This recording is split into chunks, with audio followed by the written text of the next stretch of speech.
पिलाମାନେ ମୁଁ ତୁମମାନଙ୍କୁ ମୋର ୟୁଟ୍ୟୁବ ଚ୍ୟାନେଲ ଓଡ଼ିଶା ଏଜୁକେସନକୁ ସ୍ୱାଗତ ଜଣାଉଛି। ଆଜି ଆମେ ଆମ ବିଚିତ୍ର ବିଶ୍ୱ ପଞ୍ଚମ ଶ୍ରେଣୀ ଆମ ଚତୁଃପାର୍ଶ୍ୱର ପୃଥିବୀ ବହିର ପଞ୍ଚମ ବିଷୟର ପ୍ରଶ୍ନ ଉତ୍ତର କରିବା। ପଞ୍ଚମ ବିଷୟ ଆମ ପ୍ରଗତିଶୀଳ ଦେଶ। ପ୍ରଶ୍ନ ନମ୍ବର 1, ଯଦି ତୁମେ ଆଉ ଗୋଟିଏ ଭାରତୀୟ ଭାଷା ଶିଖିପାରିବ ତେବେ କେଉଁ ଭାଷାଟିକୁ ବାଛିବ ଓ କାହିଁକି?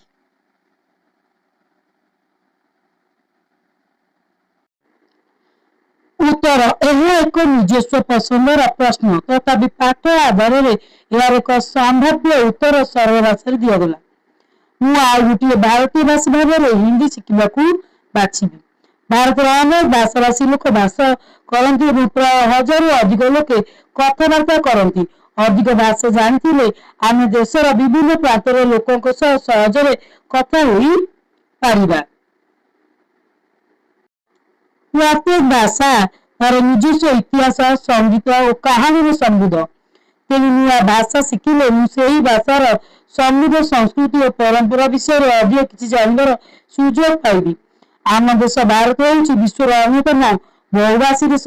ଏକ ନୂତନ ଭାଷା ଶିଖିବା ଦ୍ୱାରା ଆମ ମଧ୍ୟରେ ଏକତ୍ର ଭାବ ଆହୁରି ଦୃଢ଼ ହେବ। ପ୍ରଶ୍ନ ନମ୍ବର 2, ତୁମେ ବିଭିନ୍ନ ମୁଦ୍ରା ନୋଟରେ କେଉଁ କେଉଁ କୀର୍ତ୍ତିରାଜି ଦେଖୁଛ? ଏକ ସାରଣୀ ତିଆରି କର। ଯେମିତି 10 ଟଙ୍କିଆ ନୋଟ, କୋଣାର୍କ ସୂର୍ଯ୍ୟ ମନ୍ଦିର ଓଡ଼ିଶା, ସେମିତି ଆମେ ଏହାର ଉତ୍ତର ଗୁଡ଼ିକ ବାହାର କରିବା। ଉତ୍ତର, ମୁଦ୍ରା ଓ କାରୁକାର୍ଯ୍ୟର ସାରଣୀ। ନିମ୍ନରେ ବିଭିନ୍ନ ନୋଟରେ ଥିବା କାରୁକାର୍ଯ୍ୟ ଏବଂ ସେଗୁଡ଼ିକ କେଉଁ ରାଜ୍ୟରେ ଅବସ୍ଥିତ ତାର ସୂଚନା ଦିଆଗଲା। 10 ଟଙ୍କିଆ ନୋଟ, କୋଣାର୍କର ସୂର୍ଯ୍ୟ ମନ୍ଦିର, ରାଜ୍ୟର ନାଁ ହେଉଛି ଓଡ଼ିଶା। 20 ଟଙ୍କିଆ ନୋଟ, ଏଲୋରା ଗୁମ୍ଫା, ମହାରାଷ୍ଟ୍ର। 50 ଟଙ୍କିଆ ନୋଟ, ହମ୍ପି, କର୍ଣ୍ଣାଟକ। 100 ଟଙ୍କିଆ ନୋଟ, ରାନୀ କି ବାବ, ଗୁଜରାଟ। 200 ଟଙ୍କିଆ ନୋଟ, ସାଞ୍ଚି ସ୍ତୂପ, ମଧ୍ୟପ୍ରଦେଶ। 500 ଟଙ୍କିଆ ନୋଟ, ଲାଲକିଲ୍ଲା, ଦିଲ୍ଲୀ। ପ୍ରଶ୍ନ ନମ୍ବର 3, ନିମ୍ନରେ ଦିଆଯାଇଥିବା ଚିତ୍ର ମଧ୍ୟରୁ ଭାରତୀୟ ମୁଦ୍ରାର ସଂକେତକୁ ଚିହ୍ନଟ କର। ଅନ୍ୟ କେଉଁ ଦେଶର ମୁଦ୍ରା ସଂକେତକୁ ତୁମେ ଚିହ୍ନଟ କରିପାରିବ? ଉତ୍ତର, ଚିତ୍ରରେ ଦିଆଯାଇଥିବା ଭାରତୀୟ ମୁଦ୍ରାର ସଂକେତଟି ହେଉଛି ରୁପି। ଅନ୍ୟ କେତେକ ଦେଶର ମୁଦ୍ରାର ସଂକେତ: ୟୁରୋ ୟୁରୋପୀୟ ସଂଘ, ଡଲାର ଆମେରିକା, ରୁବେଲ ରୁଷ, ୟେନ୍ ଜାପାନ, ପାଉଣ୍ଡ ବ୍ରିଟେନ। ପ୍ରଶ୍ନ ନମ୍ବର 4, 10 ଟଙ୍କିଆ ନୋଟରେ ତୁମେ କେଉଁ ଅଂଶଗୁଡ଼ିକ ଦେଖୁଛ?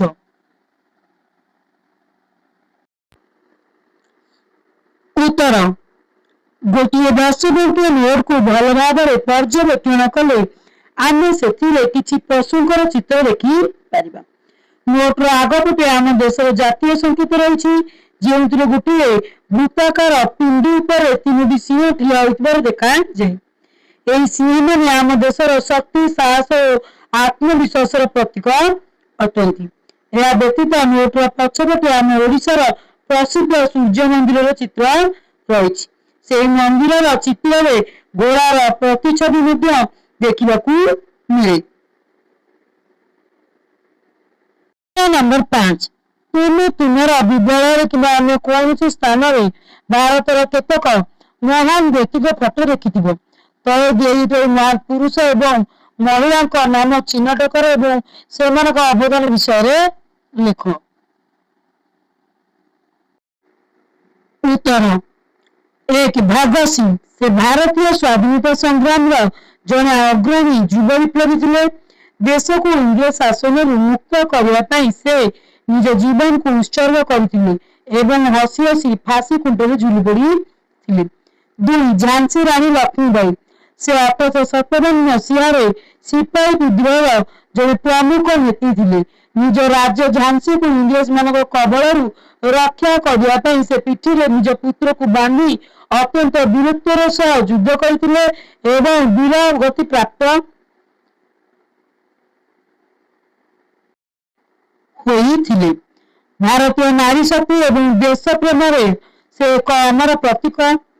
3. ନେତାଜୀ ସୁଭାଷ ଚନ୍ଦ୍ର ବୋଷ ଜଣେ ମହାନ ସ୍ୱାଧୀନତା ସଂଗ୍ରାମୀ। ସେ ଭାରତ ବାହାରେ ଆଜାଦ ହିନ୍ଦ ଫୌଜ ଗଠନ କରି ଇଂରେଜ ମାନଙ୍କ ବିରୁଦ୍ଧରେ ସଶସ୍ତ୍ର ସଂଗ୍ରାମ କରିଥିଲେ। ତାଙ୍କର ସ୍ଲୋଗାନ ଥିଲା, ତୁମେ ମୋତେ ରକ୍ତ ଦିଅ, ମୁଁ ତୁମକୁ ସ୍ୱାଧୀନତା ଦେବି। 4. ଡକ୍ଟର APJ ଅବଦୁଲ କଲାମ ଭାରତର 11ତମ ରାଷ୍ଟ୍ରପତି ତଥା ଜଣେ ବିଶିଷ୍ଟ ବୈଜ୍ଞାନିକ। ତାଙ୍କୁ ଭାରତର ମିସାଇଲ ମ୍ୟାନ କୁହାଯାଏ। ଭାରତର ମହାକାଶ ଗବେଷଣା ଏବଂ ପ୍ରତିରକ୍ଷା କ୍ଷେତ୍ରରେ କ୍ଷେପଣାସ୍ତ୍ର ନିର୍ମାଣରେ ତାଙ୍କର ଅବଦାନ ଅତୁଳନୀୟ। 5. ଡକ୍ଟର ସର୍ବପଲ୍ଲୀ ରାଧାକୃଷ୍ଣ ସେ ଜଣେ ମହାନ ଦାର୍ଶନିକ, ଶିକ୍ଷାବିତ ତଥା ଭାରତର ପ୍ରଥମ ଉପରାଷ୍ଟ୍ରପତି ଏବଂ ଦ୍ୱିତୀୟ ରାଷ୍ଟ୍ରପତି ଥିଲେ। ଶିକ୍ଷା କ୍ଷେତ୍ରରେ ତାଙ୍କର ଅବଦାନକୁ ସମ୍ମାନ ଜଣାଇ ତାଙ୍କ ଜନ୍ମଦିନକୁ ଆମେ ଗୁରୁ ଦିବସ ରୂପେ ପାଳନ କରୁ। 6. ଛତ୍ରପତି ଶିବାଜୀ ମହାରାଜ ସେ ଜଣେ ବୀର ଯୋଦ୍ଧା ଏବଂ ମହାନ ମରାଠା ସାମ୍ରାଜ୍ୟର ପ୍ରତିଷ୍ଠାତା ଥିଲେ। ମୋଗଲ ମାନଙ୍କ ବିରୁଦ୍ଧରେ ସେ ଅନେକ ଯୁଦ୍ଧ କରିଥିଲେ। ତାଙ୍କର ଅଦ୍ଭୁତ ଗରିଲା ଯୁଦ୍ଧ ନୀତି ଏବଂ ସୁଶାସନ ପାଇଁ ସେ ଇତିହାସରେ ସର୍ବଦା ପ୍ରସିଦ୍ଧ। ପ୍ରଶ୍ନ ନମ୍ବର 6. ଦଳଗତ କାର୍ଯ୍ୟ ଦେଶ ପାଇଁ ଅବଦାନ ଥିବା ତମ ସ୍ଥାନୀୟ ଅଞ୍ଚଳ କିମ୍ବା ରାଜ୍ୟର ଲୋକଙ୍କ ବିଷୟରେ ବୟସ୍କ ଲୋକଙ୍କ ଠାରୁ ପଚାରି ବୁଝ ଏବଂ ଏଥିରୁ କଣ ଶିଖିଲ ଶ୍ରେଣୀ ଗୃହରେ ବର୍ଣ୍ଣନା କର। ଉତ୍ତର, ଶ୍ରେଣୀ ଗୃହର ଉପସ୍ଥାପନ। ସମ୍ମାନନୀୟ ଶିକ୍ଷକ ଓ ଶିକ୍ଷୟିତ୍ରୀ ଏବଂ ମୋର ପ୍ରିୟ ସହପାଠୀ ବନ୍ଧୁଗଣ, ଆମ ଦଳ ଆମ ଗାଁର କିଛି ବୟସ୍କ ବ୍ୟକ୍ତିଙ୍କ ସହ ଆମ ରାଜ୍ୟର ମହାପୁରୁଷଙ୍କ ଅବଦାନ ବିଷୟରେ ଆଲୋଚନା କରିଥିଲୁ। ସେମାନଙ୍କ ଠାରୁ ଆମେ ଆମ ମାଟିର ଅନେକ ବୀର ସନ୍ତାନଙ୍କ ବିଷୟରେ ଜାଣିବାକୁ ପାଇଲୁ। ବୟସ୍କ ବ୍ୟକ୍ତିଙ୍କ ଠାରୁ ଶୁଣିଥିବା ମହାନ ବ୍ୟକ୍ତିମାନେ ହେଲେ ବକ୍ସି ଜଗବନ୍ଧୁ। ସେ କହିଲେ ଯେ ଇଂରେଜ ମାନଙ୍କ ଅନ୍ୟାୟ ବିରୁଦ୍ଧରେ ପ୍ରଥମ ସ୍ୱର ଉତ୍ତୋଳନ କରିଥିବା ପାଇକ ବିଦ୍ରୋହର ମୁଖ୍ୟ ସେନାପତି ଥିଲେ ବକ୍ସି ଜଗବନ୍ଧୁ। ତାଙ୍କର ସାହସ ଅତୁଳନୀୟ ଥିଲା। ଉତ୍କଳ ଗୌରବ ମଧୁସୂଦନ ଦାସ ଆମେ ଯେଉଁ ସ୍ୱତନ୍ତ୍ର ଓଡ଼ିଶା ପ୍ରଦେଶରେ ରହୁଛୁ ତାହା ତାଙ୍କର ଉଦ୍ୟମ ବଳିଦାନ ଫଳ।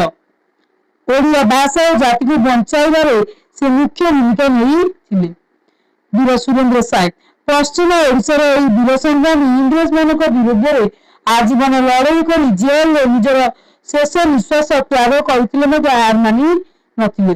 ମା ରମା ଦେବୀ କେବଳ ପୁରୁଷ ନୁହନ୍ତି, ଆମ ରାଜ୍ୟର ମହିଳାମାନେ ମଧ୍ୟ ଦେଶ ପାଇଁ ଲଢ଼ିଛନ୍ତି। ରମା ଦେବୀ ଗାନ୍ଧିଜୀଙ୍କ ଡାକରାରେ ନିଜର ସମସ୍ତ ଅଳଙ୍କାର ଦେଶ ପାଇଁ ଦାନ କରିଦେଇଥିଲେ ଏବଂ ନିଃସ୍ୱାର୍ଥପର ଭାବେ ଗରିବଙ୍କ ସେବା କରିଥିଲେ।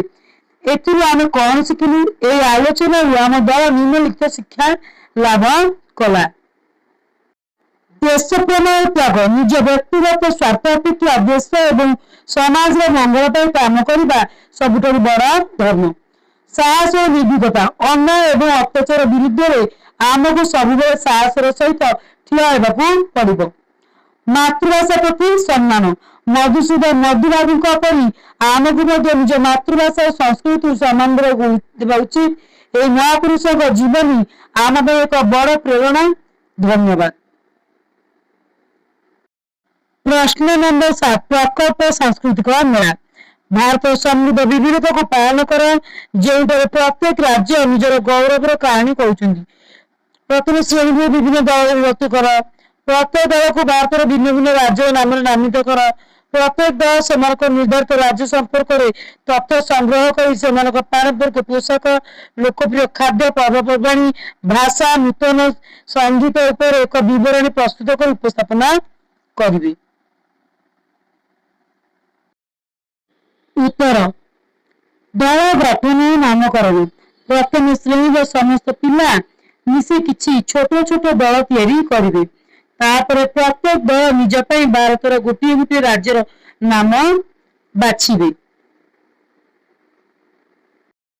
ଉଦ୍ଦେଶ୍ୟ ଏହି ପ୍ରକଳ୍ପର ମୂଳ ଉଦ୍ଦେଶ୍ୟ ହେଉଛି ଆମ ଦେଶ ଭାରତରେ ଥିବା ବିବିଧତା ଓ ସମୃଦ୍ଧ ସଂସ୍କୃତି ବିଷୟରେ ଜାଣିବା। ପ୍ରତ୍ୟେକ ରାଜ୍ୟର ନିଜସ୍ୱ ଗୌରବର କାହାଣୀକୁ ପାଳନ କରିବା। ତଥ୍ୟ ସଂଗ୍ରହ ପ୍ରତ୍ୟେକ ଦଳ ନିଜର ବଛା ଯାଇଥିବା ରାଜ୍ୟ ଉପରେ ଅନୁସନ୍ଧାନ କରିବେ। ସେ ରାଜ୍ୟର ଲୋକମାନେ ପିନ୍ଧୁଥିବା ପାରମ୍ପରିକ ପୋଷାକ, ସେମାନଙ୍କର ଅତି ପ୍ରିୟ ଲୋକପ୍ରିୟ ଖାଦ୍ୟ ଏବଂ ସେମାନେ ପାଳନ କରୁଥିବା ମୁଖ୍ୟ ପର୍ବପର୍ବାଣୀ ବିଷୟରେ ତଥ୍ୟ ଏକାଠି କରିବେ। ଭାଷା ଓ କଳା, ଖାଦ୍ୟ ଓ ପୋଷାକ ଛଡ଼ା ସେହି ରାଜ୍ୟର ମାତୃଭାଷା କ'ଣ ଏବଂ ସେଠାକାର ପ୍ରସିଦ୍ଧ ନୃତ୍ୟ ବା ସଙ୍ଗୀତ ବିଷୟରେ ପିଲାମାନେ ଲେଖିବେ। ଉପସ୍ଥାପନା, ଶେଷରେ ସବୁ ଦଳ ନିଜ ନିଜର ସଂଗ୍ରହ କରିଥିବା ତଥ୍ୟକୁ ନେଇ ଏକ ବିବରଣୀ, ପୋଷ୍ଟର କିମ୍ବା ଚାର୍ଟ ପ୍ରସ୍ତୁତ କରିବେ। ସମସ୍ତେ ମିଶି ଶ୍ରେଣୀରେ ଏକ ସାଂସ୍କୃତିକ ମେଳାର ଆୟୋଜନ କରିବେ। ଏହି ସବୁ ବିଷୟକୁ ଅନ୍ୟମାନଙ୍କ ସାମ୍ନାରେ ପ୍ରଦର୍ଶନ କରିବେ, ଯାହାଦ୍ୱାରା ସମସ୍ତେ ପରସ୍ପର ରାଜ୍ୟ ବିଷୟରେ ନୂଆ କଥା ଶିଖିପାରିବେ। 3 ନିର୍ଦ୍ଧାରିତ ରାଜ୍ୟର ପୋଷ୍ଟର, ଫ୍ଲାସ୍ କାର୍ଡ ଇତ୍ୟାଦି ପ୍ରସ୍ତୁତ କରିପାରିବ। ଶ୍ରେଣୀରେ ଏକ ସାଂସ୍କୃତିକ ମେଳା ଆୟୋଜନ କରା। ପ୍ରତ୍ୟେକ ଦଳ ନିଜସ୍ୱ ରାଜ୍ୟର ବୁଥ୍ ସ୍ଥାପନ କରିପାରିବେ। ଶିକ୍ଷାର୍ଥୀମାନେ ପାଳି କରି ଅନ୍ୟ ବୁଥ୍ ପରିଦର୍ଶନ କରିପାରିବେ ଏବଂ ପ୍ରତ୍ୟେକ ରାଜ୍ୟ ବିଷୟରେ ଶିଖିବେ। ମେଳା ସରିବା ପରେ ସମସ୍ତ ଛାତ୍ରଛାତ୍ରୀଙ୍କ ସହ ଆଲୋଚନା କର। ପ୍ରତ୍ୟେକ ରାଜ୍ୟରୁ ତୁମେ ଅନନ୍ୟ ବୈଶିଷ୍ଟ୍ୟ ଗୁଡ଼ିକ ପାଇଲ। ପ୍ରତ୍ୟେକ ରାଜ୍ୟର ଲୋକମାନେ ବିଭିନ୍ନ ଭାଷାରେ କଥାବାର୍ତ୍ତା କରନ୍ତି ଏବଂ ପ୍ରତ୍ୟେକ ଭାଷାର ନିଜସ୍ୱ ଇତିହାସ ଅଛି। ବିଭିନ୍ନ ରାଜ୍ୟର ପାରମ୍ପରିକ ପୋଷାକ ଯେପରିକି ପଗଡ଼ି କିମ୍ବା ଟୋପି ପିନ୍ଧିବାର ଶୈଳୀରେ ଅନେକ ଭିନ୍ନତା ଦେଖିବାକୁ ମିଳେ।